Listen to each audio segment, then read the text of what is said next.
인사 나누겠습니다. 샬롬. 하나님의 은혜가 충만하게 임하기를 소원합니다.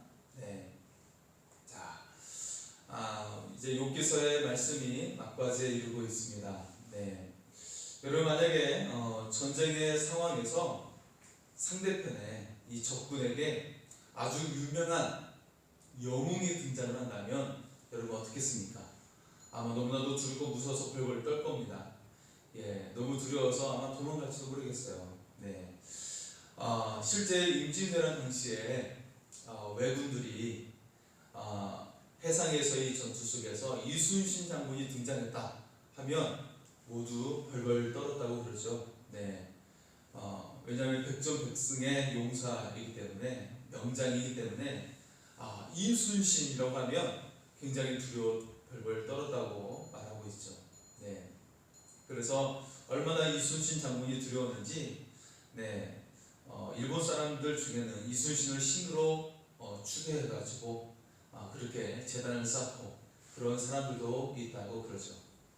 자, 오늘 말씀의 분위기가 그렇습니다. 거대한 폭풍우 가운데 하나님께서 등장을 하고 계시죠. 네, 사람들이 하나님을 보게 된다면 얼마나 두렵고 떨리겠습니까? 네. 이처럼 하나님께서 아주 이 웅장함 속에, 아주 거대한 모습 속에 등장을 하고 계십니다. 폭풍우 가운데 등장을 하고 계십니다. 자, 오늘 말씀의 제목은 전능하신 하나님의 등장입니다. 지금까지 병들어 죽을 것 같은 욥과 또 이 욥에게 친구들이 계속해서 이렇게 싸움을 하게 되었죠. 이제 전능하신 하나님께서 그들에게 등장하고 계십니다. 네, 마치 이 모습을 보면 군대에서 이병들끼리 막 싸우고 있어요. 가장 제일 낮은 계급이죠. 이병들끼리 막 싸우고 있어요. 싸우고 있는데 그때 딱 별을 달고 있는 스타가 등장을 하고 있는 것이죠. 장군이 등장하는 거예요. 그러면 이병들은 막 벌벌 떨게 되는 것이죠. 무서워 떨게 되는 것입니다. 얼음이 돼가지고 한마디도 말을 할 수가 없게 돼요. 네. 자, 그런 분위기라고 볼 수가 있겠는데요. 자, 우리는 인생에 어려움을 당하게 되죠. 네. 어느 누구도 이게 평탄한 그런 삶, 네, 어떤 문제도 하나도 없이 지내온 인생이 하나도 없습니다. 이때 하나님께 우리는 묻게 되죠. 하나님께 우리는 질문을 하게 됩니다. 하나님, 왜 나에게 이런 고통을 주십니까? 하나님, 정말 하나님 계신 거 맞습니까?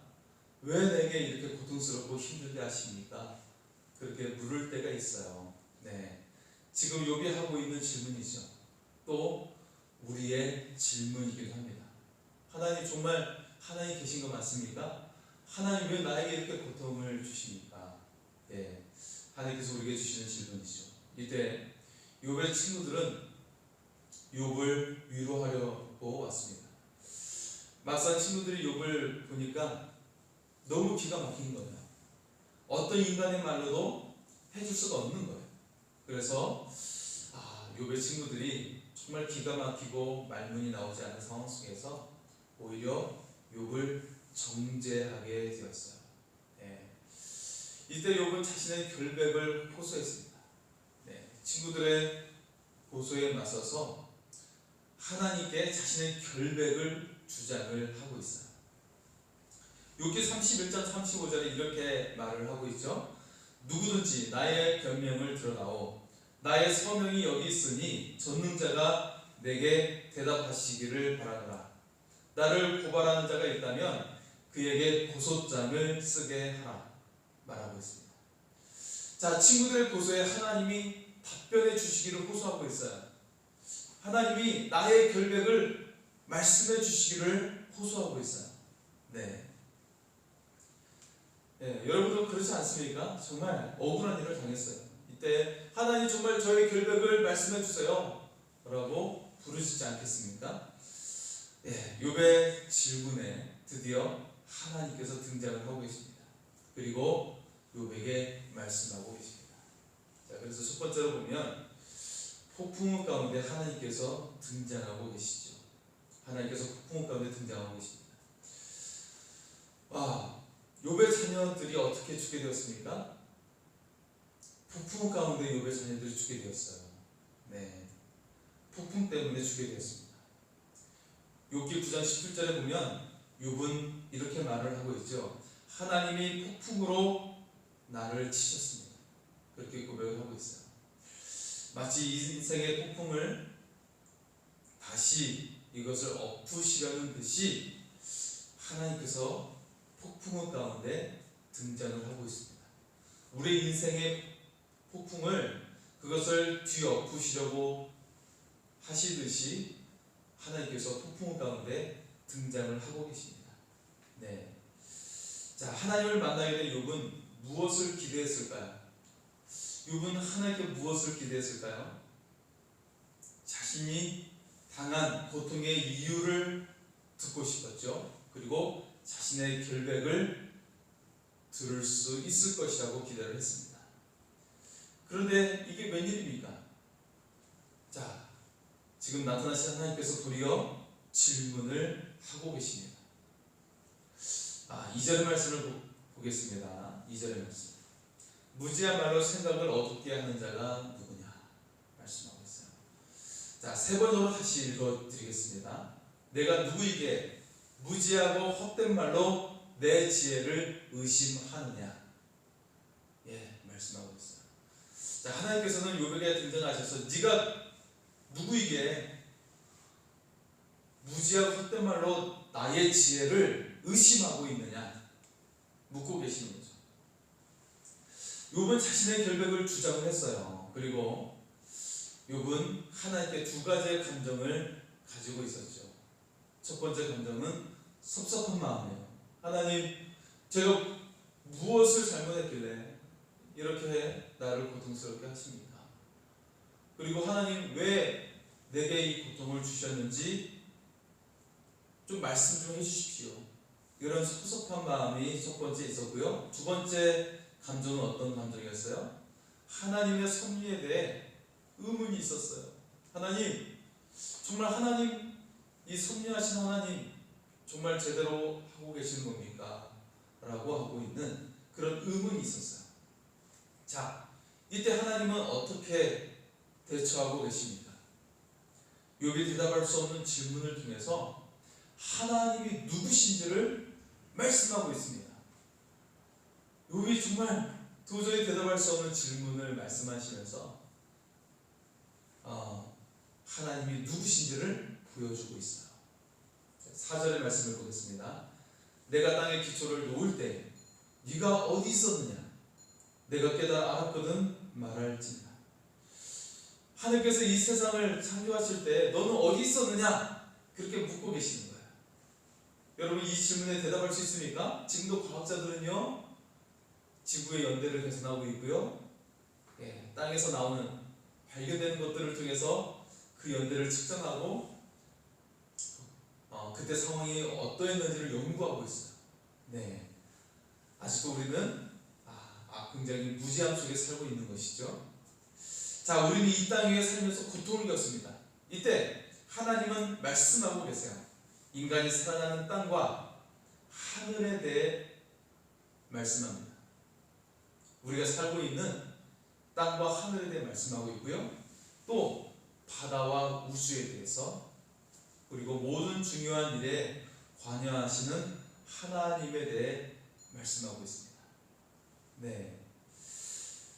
자, 오늘 본문을 통해서 하나님은 자신이 누구신지를 드러내고 계십니다. 크게 네 가지 영역에 대해서 하나님은 자신을 드러내고 계세요. 첫 번째 영역은 하나님은 땅과 바다, 태양을 주관하시는 하나님이시다는 거예요. 우리가 땅 하나만 파고들어도 굉장히 연구할 게 많고요, 바다 깊숙이 파고들어도 연구할 게 많아요. 사실 우리가 심연 깊숙이 내려간 적이 없어요. 왜냐하면 어떤 기계 장치가 내려가면 압력에 의해서 파괴가 되어버리거든요. 들어갈 수가 없어요. 자, 태양을 파고들고 가본 적 있습니까? 가까이만 가도 녹아 내려가게 돼요. 가까이 갈 수가 없어요. 어떤 인간이 만든 어떤 장치로도 이 태양 가까이 갈 수가 없는 거예요. 녹아내리기 때문에. 그런데 하나님은 땅과 바다, 태양을 주관하시는 분이라고 말씀을 하고 계시죠. 자, 두 번째 영역은 하나님은 천체를 운행하시는 분이라고 말씀하고 있어요. 천체, 이 우주, 지금 올해 가장 한 이슈는, 가장 중요한 이슈가 되는 것은 우주죠. 우주에 대한 영역입니다. 그래서 지금 화성을 탐사하는 것, 그래서 가장 유명한 곳이 이제 스텔라, 자, 그래서 가장 유명한 이슈가 지금 우주에 대한 영역인데요. 자, 우리 인간이 우주에 대해서 많이 연구하고 있지만 극히 일부분만을 알고 있을 뿐이죠. 겨우 인간은 달에 한번 착륙했을 뿐. 달에 착륙한 것 외에는 화성에 착륙한 적도 없고.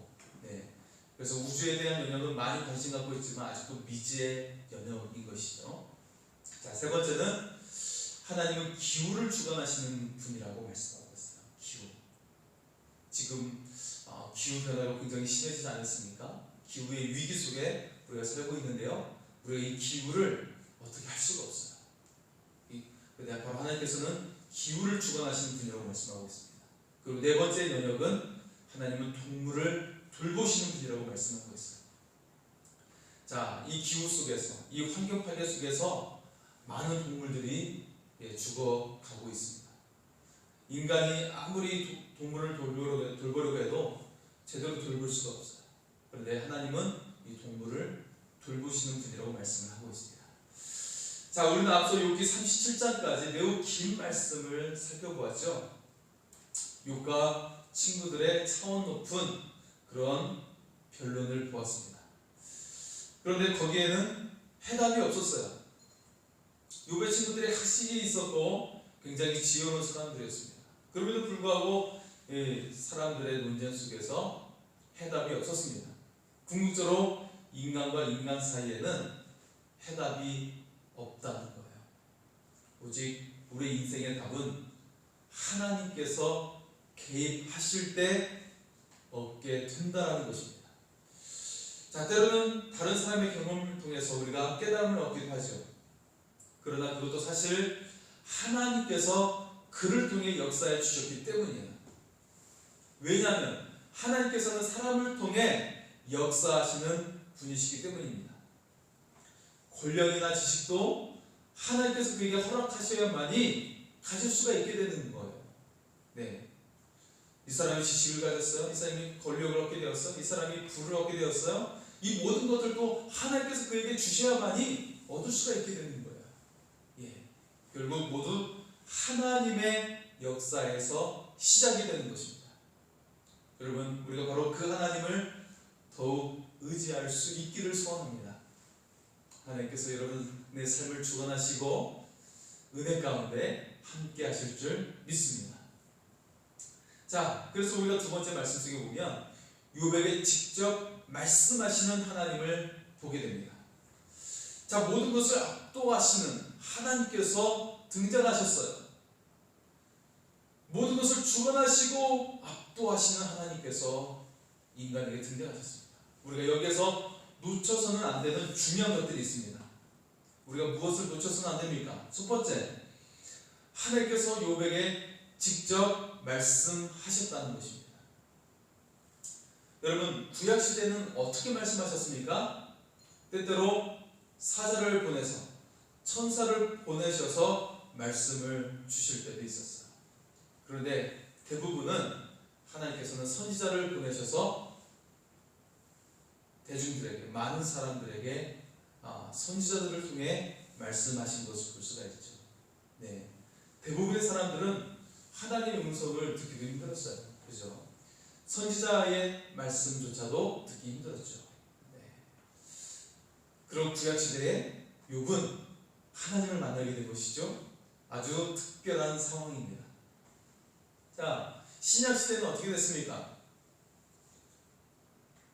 하나님께서 직접 우리에게 말씀하시는 겁니다.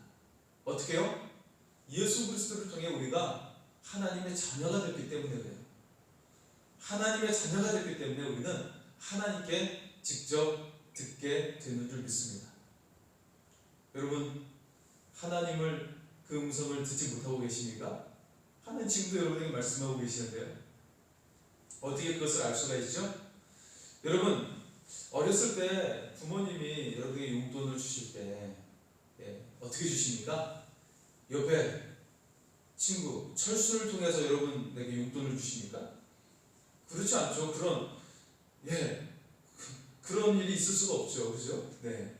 부모님이 여러분에게 직접 용돈을 주시지, 학용품이 필요할 때도 직접 사서 주시지, 옆집에 살고 있는 철수를 통해 주시지 않아요. 그죠? 마찬가지예요. 하나님께서는 여러분을 이제 자녀 삼아 주셨어요. 예수님을 통해 자녀 삼아 주셨습니다. 그렇기 때문에 자녀된 여러분에게 하나님께서 직접 말씀하십니다. 이제 그 비결이 뒤에 나와요. 어떻게 우리가 말씀하시는지 그 비결이 뒤에 나옵니다. 자녀된 우리들에게 하나님 직접 말씀하십니다. 옆집 철수를 통해 말씀하시지 않아요. 기도원에 있는 원장을 통해서 여러분에게 말씀하시지 않아요. 자녀된 여러분이 정말 하나님의 자녀라면 하나님께서 직접 말씀해 주십니다. 그것을 여러분 믿고 하나님의 음성을 들을 수 있기를 소원합니다. 자, 두 번째 중요한 것은 하나님께서 이 한 사람에게 주신 말씀이라는 거예요. 이 한 사람에게 하나님께서 말씀하고 계신다는 거예요. 하나님께서는요, 아브라함을 갈대아 우르에서 부르셨어요. 그리고 그 아들 이삭을 그랄 땅에서 부르셨어요. 그리고 이삭의 아들 야곱은 어디에서 부르셨습니까? 베델에서 부르셨어요. 그리고 야곱의 11번째 아들 요셉은 어디에서 부르셨어요? 애굽에서 부르셨어요. 자, 여기에 공통점이 있습니다. 공통점이 있어요. 각각 시대가 다르고 그 지명이 다른데 어떤 공통점이 있을까요? 공통점이 있습니다. 이것은 그들의 고통 가운데 하나님께서 부르고 계셨다는 거예요. 아브라함이 있었던 갈대아 우르, 그의 고향입니다. 어떤 땅이었죠? 우상의 땅이었어요. 우상을 섬기는 땅이에요. 심지어 아브라함의 집안이 우상을 만드는 집안이었어요. 근데 그 땅에서 아브라함을 부르셨어요. 어디로? 하나님을 섬기는 땅으로 그를 부르신 것이죠. 약속의 땅으로 부르셨습니다. 자, 그렇다면 그 아들 이삭의 그랄 땅은 어떤 땅입니까?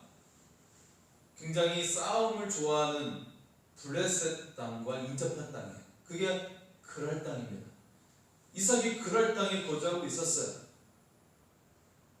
이 싸움을 좋아하는 블레셋, 그들이 이삭과 다투기도 하고, 그리고 이삭이 팠던 우물을 빼앗기도 하고 그랬습니다. 근데 그 땅에서 바로 하나님께서 이삭을 부르셨습니다. 자, 그의 또 아들인 야곱의 베델은 어떤 곳입니까? 베델이 형의 장자권과 장자의 축복까지 다 빼앗았죠. 그리고 형이 자신을 죽이려고 하는 것을 보고 모든 것을 버리고 도망을 가게 되죠. 도망을 가는데 그가 길에서 돌베개를 베고 자게 돼요. 자, 이 돌베개를 베고 잔 그 길가에, 여기가 바로 베델입니다. 여기서 하나님께서는 야곱을 부르시고 그에게 약속을 주시게 되시죠. 내가 너희 아버지에게 주었던 축복을 너에게 줄 것이다. 너에게 약속을 줄 것이고 너에게 다시금 고향으로 돌아오게 할 것이다. 그 약속을 받게 된 것입니다. 이처럼 모든 것을 버리고 도망가, 정말 거지와 같은 모습 속에 그가 정말 생사가 어떻게 될지 모르는 그런 불확실한 상황 속에서 하나님께서 베델에서 야곱을 부르셨습니다. 그리고 요셉의 애굽 땅은 어떤 땅이죠? 여러분 잘 아시는 것처럼 그가 노예가 되었던 땅이에요. 거기에서 요셉을 부르셨습니다. 네, 고통 가운데, 그들의 정말 간절한 호소 가운데 하나님은 그들을 부르셨습니다. 하나님의 모든 말씀이 다 귀하지만 특별히 나에게 주시는 말씀, 이 말씀이 아주 소중하죠. 지금 하나님께서는 요 한 사람을 위해 많은 말씀을 주시고 계세요. 그리고 이 말씀을 통해 욥을 치유하고 회복하고 계십니다. 네가 고통 가운데 있느냐? 나는 너희가 말씀하는 하나님이라. 그리고 그를 치유하고 회복하고 계십니다. 말씀 그 자체가 욥을 치유하고 회복시키는 것입니다. 우리도 마찬가지입니다. 하나님께서는 지금 우리에게 말씀하고 계십니다. 우리에게도 말씀을 하고 계시는 하나님이십니다. 우리가 성경 말씀을 가까이 하면 더 잘 듣게 됩니다. 여러분 왜 못 듣고 있습니까? 왜 못 듣고 있어요? 우리가 세상 소리만 듣고 있기 때문에 그래요. 날마다 항상 세상 소리를 듣고 있기 때문에 그렇습니다. 사람들의 말을 듣고 방송 매체의 말을 듣고 드라마의 그런 내용을 듣고 거기에 익숙해져 있기 때문에 하나님 말씀 잘 못 듣는 거예요. 세상 소리 때문에 귀가 어두워졌기 때문에 잘 못 듣는 거예요. 이제는 말씀의 보청기를 끼고 들으시기를 바랍니다. 이제 말씀을 항상 가까이 하시기 바랍니다. 말씀이 여러분을 치유하고 회복하십니다. 그리고 나아가 하늘의 창고를 열어서 여러분의 삶 가운데 부어 주실 줄 믿습니다. 이 말씀의 역사가 여러분의 삶 가운데 임하기를 소원합니다. 자, 그리고 세 번째 중요한 것은요, 모든 것을 알고 계시는 하나님께서 나에게 말씀하고 계신다는 거예요. 어떤 분이 나에게 말씀하시나고요? 모든 것을 알고 계시는 하나님께서 나에게 말씀하고 계신다는 거예요. 여러분 누군가 대화를 하고 있는데 여러분 어때요? 네, 예, 아무것도 모르는 사람과 대화하면 얻을 게 없겠죠, 그죠? 네. 하지만 모든 것을 알고 있는 사람과 대화를 하면 얼마나 많은 걸 얻을 수 있겠습니까? 워렌 버핏과 식사를 하게 된다면 그와 식사할 때 몇천억을 기부를 해야, 몇천만 원인가요? 몇천만 원을 기부를 해야 식사를 할 수 있다고 그러죠. 이처럼 정말 탁월한 지식을, 지혜를 가지고 있는 사람과 대화하는 것은 아주 대단한 일이죠. 욥은 하루아침에 모든 재산을 다 잃었어요. 그리고 내 생명보다 소중한 자녀들을 한순간에 잃고 말았어요. 그리고 또한 자신은 악성 종양으로 말미암아 고통 가운데 있습니다. 뼈가 부서지는 고통 속에 그가 시달리고 있어요. 어느 누구도 욥을 안아주지 않았어요. 아내도 그리고 친구들도 욥을 안아주지 않았어요. 오히려 욥을 가르치려고 들고 그런 자세로 욥을 대했습니다. 그러나 하나님은 욥의 아픔을 아셨습니다. 욥을 다 이해하셨습니다. 정작 욥 자신조차도 이해할 수 없는 상태였죠.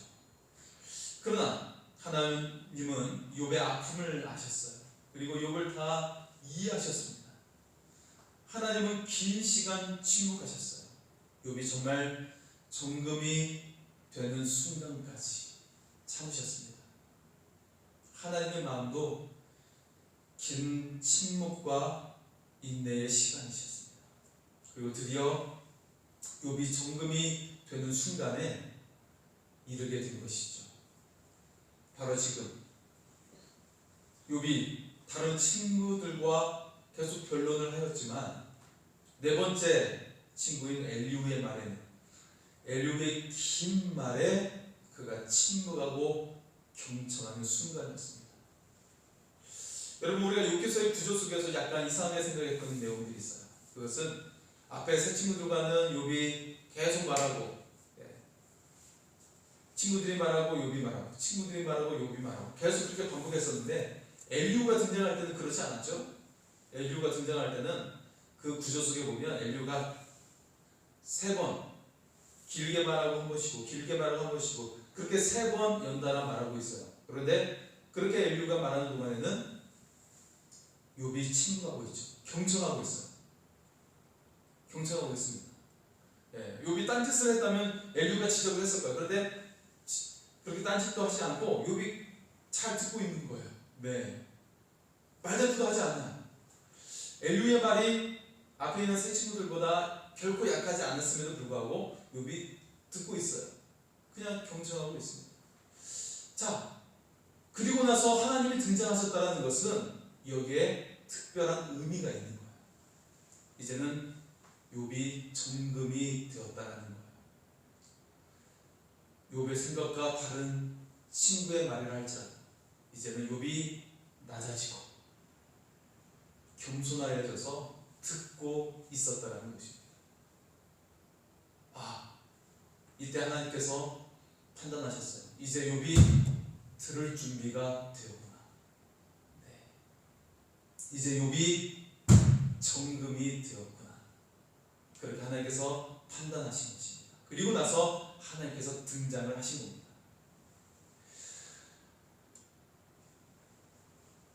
드디어 정금이 된 욥에게 하나님께서 말씀하십니다. 욥에게 필요한 말씀, 그리고 욥을 위한 말씀을 주시고 계십니다. 여러분, 지금까지 지내오면서 힘든 일이 있지 않으셨습니까? 다른 사람들에게 이해받지 못하고 오해에 오해가 더해지고 정말 속이 상해서 마음이 쓰린 적이 있지 않으셨습니까? 하나님도 나에게 아무런 말씀도 하지 않으시고 내 기도에 반응하지 않으시는 것 같고 응답하지 않으신 것 같고 그런 상태 속에 놓인 적이 있지 않으셨습니까? 네. 어쩌면 하나님께 버림받은 느낌을 가지고 계신 적은 있지 않으셨습니까? 그런데 정말 내 힘을 내려놓을 때, 더 이상 어떤 말도 할 수 없게 되었을 때, 내가 정말 몸을 움직일 수도 없고 꼼짝 할 수 없게 되었을 때, 그리고 오직 귀만 열려 있을 때, 그때 비로소 우리는 하나님의 음성이 들려오게 됩니다. 하나님의 말씀이 이때 들려오게 됩니다. 여러분, 물에 빠진 사람은 바로 구하면 안 돼요. 그죠? 왜냐하면 바로 구하면 그가 힘이 세가지고 구하는 사람이 같이 빠져 죽을 수 있기 때문이죠. 그가 몇 번 물에 들어갔다 나오고 힘이 다 빠질 때 그때 머리채를 붙잡고 낚아 올려야 됩니다. 그때 구할 수가 있는 거예요. 힘이 다 빠질 때 그를 구해낼 수가 있는 것이죠. 하나님께서 우리를 구하려고 하실 때도 우리의 생각이 너무 강하기 때문에 구할 수가 없어요. 우리의 마음이 닫혀있기 때문에 제대로 구해낼 수가 없어요.